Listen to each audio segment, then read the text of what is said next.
बात की एक बार। नंबर वन चैनल के नंबर वन शो कच्चा चिट्ठा में आप सभी का स्वागत है। आपके साथ मैं हूं सबीना तामंग देशमुख। कच्चा चिट्ठा में आज बात इजरायल को भड़काने वाले उस कदम की जिसकी चिंगारी जापान तक पहुंच चुकी है। रेड सी यानी लाल सागर की मिस्ट्री ने इस वक्त इजरायल और अमेरिका को बहुत ही ज्यादा डरा दिया है। वो खौफ के साए में है। 10 मिनट के एक कमांडो ऑपरेशन ने अब वर्ल्ड वॉर का बड़ा खतरा कुछ इस तरह से पैदा कर दिया।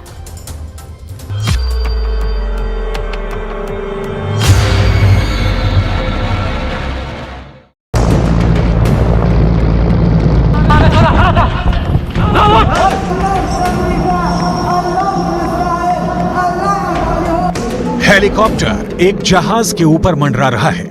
हेलीकॉप्टर की कोशिश है कि वो किसी तरह शिप पर उतर जाए। खतरा बहुत ज्यादा है।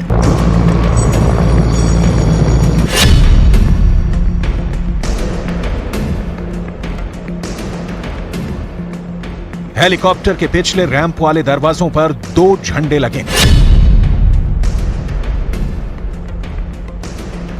एक है यमन का झंडा और उसके नीचे है फिलिस्तीन का फ्लैग। ये लाल सागर है। दुनिया इसे रेड सी के नाम से जानती है। आखिर यहां रेड सी में क्या हो रहा है? हेलीकॉप्टर किसी तरह जहाज की रफ्तार से रफ्तार मिलाकर आगे बढ़ता है और इस शिप पर उस जगह पर पहुंचता है जहां ये जहाज पर उतर जाए। लेकिन अचानक इस हेलीकॉप्टर से कमांडो निकलने शुरू हो जाते हैं। जहाज पर हमला होता है और ये कमांडो जहाज पर कब्जा करना शुरू कर देते हैं।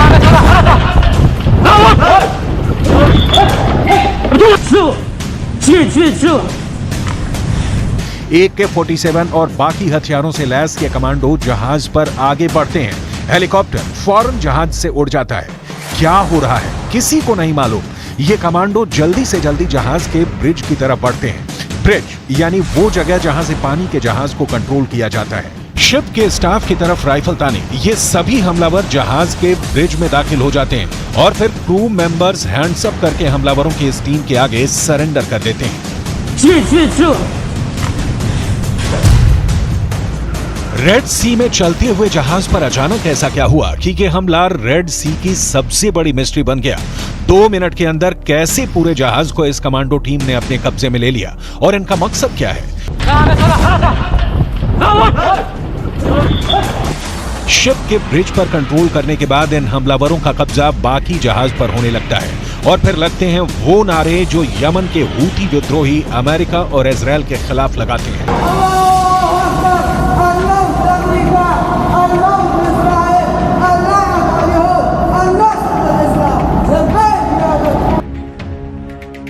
ये है जहाज गैलेक्सी लीडर जो लाल सागर से गुजर रहा था और अब यमन के हूती विद्रोहियों के कब्जे में आ चुका है। उसके चारों तरफ उनकी स्पीड बोट है। जहाज पूरी तरह उनके कंट्रोल में है।